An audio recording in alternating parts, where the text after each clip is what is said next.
All right, so this is our NFL segment here on the Sports Roundup Show. We're going to talk, of course, about the Rams, who are 4-1. They looked, of course, great last weekend against the Washington Football team. It was a nice team win. But the Rams, I think, they have had a pretty easy schedule to start off.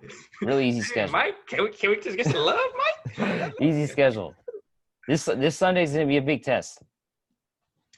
Yes, I'm definitely with you. Kind of funny, we was talking about it on our NBA segment. I like one of the Bay Area teams in the Golden State Warriors, but this Bay Area team, the 49ers, I do not like. So I definitely hope I'm on Mike's side with hating Hopefully, they here. win by 30 points. but but I love the Bay Area people, which is not the team, excuse me. But um, so yeah, this gonna be a big Sunday night football. Everybody will be watching, even though no fans, but everybody will be watching. And I want to point out something, Mike.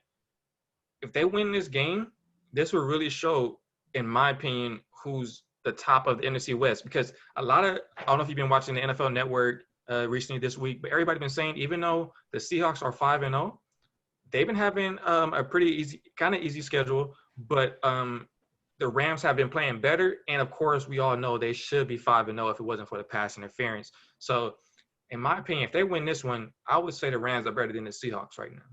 Yeah, I mean, but isn't it crazy how this division is just that good? I mean, the Rams could have it actually end up being like a 12-4 team, and they'll be a wild card team. I mean, that's how good this division is. Think about that, Mike. Say that again. 12 and 12 4. and Wow. 4 and a wild card because Seattle can go 13-3.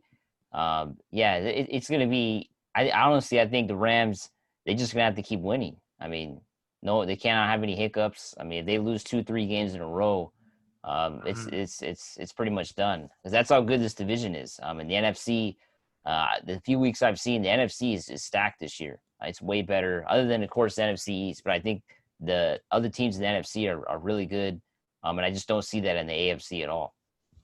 I'm with you. I like that word. No hiccups, because if you go on a losing streak, let's go to the NFC North. Packers are undefeated, and the Bears are 4-1. So that's two teams. South, we know the Saints going to be there, and the Bucks going to be there. That's two teams. Only one we got to worry about is the NFC East. But all the other divisions are pretty stacked. So it will come down to the wire of who going to have a home playoff game or not. Fans may be there. Who knows next year? Because playoffs will more likely be in January. So that may play a big factor. So you can't go on no losing streak. I like that point. Yeah, you Point can't blank, you do that, cannot go on a and losing streak. and and they hopefully they can win on Sunday. It would be a big team win. It would really show that they are for real. San Francisco's having a lot of problems right now. We don't know if they're going to have Jimmy G on Sunday. Of course, was benched against the Dolphins, and just hasn't really, he hasn't been healthy, of course. So that's a big key right there. I expect the Rams to win though on Sunday. I think they have a good enough team this year. It's going to be probably a close game, but they should pull it off. What are your keys to the game, Mike? What would you say the keys to Well, the I'm going to say game the is? keys to the game are definitely getting that pass protection for Jared Goff. That's gonna decide the game. We know last year they put a lot of pressure on Jared Decide the Goff. season. It may decide the season. Yeah. So that's going to decide the season. I think the 49ers last year did a good job getting pressure on Goff. So that kind of threw him off. So we're gonna have to see. Hopefully that they don't do that again.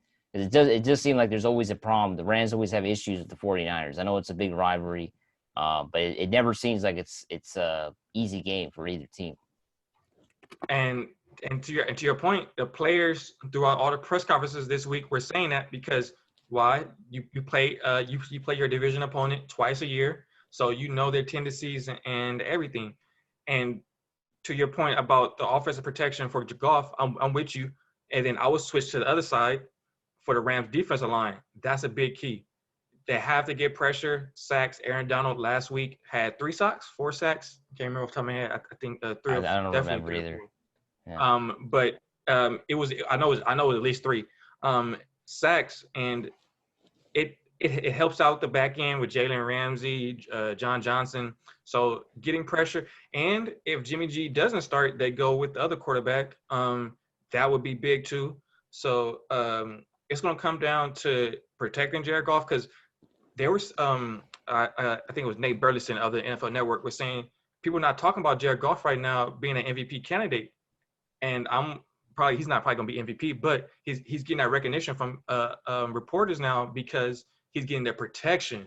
Because when Jared Goff don't get protection, Mike will get on you because Jared Goff it won't be that bad, but also it's because of the way that he plays when he doesn't get protection. So. Yeah, I know that's a big key. It just shows you how football is a big team sport. You need everybody to contribute. If not, the whole thing just doesn't work. It doesn't matter who you have a quarterback. So yeah, those are the big keys for Sunday.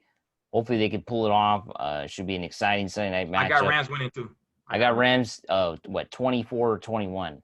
That's what I got. We got a close one. Close one. Yeah. I will go close also, Mike. Matter of fact, what I'm gonna do, Mike, I'm gonna go because it's funny. I was just watching. They played the old Rams game from 2 years ago when it was a high scoring game. I'm gonna go high scoring game, close. Oh, yeah. I'm gonna go 41-38. Yeah, that's exciting. Rams. Well, yeah, I mean, it would be. It could be high scoring because there's no fans, right? And we know with no fans, it seems like the points are just through the roof. It's weird how it really affects football. The fans really change the game. It does, because Jared Goff talked about that with he can hear everything and communicate on offense, so it helps. Yeah, really changes a lot. Okay, so I want to thank everybody for watching our NFL segment. Make sure you like and subscribe to our page, and have a good weekend, everybody.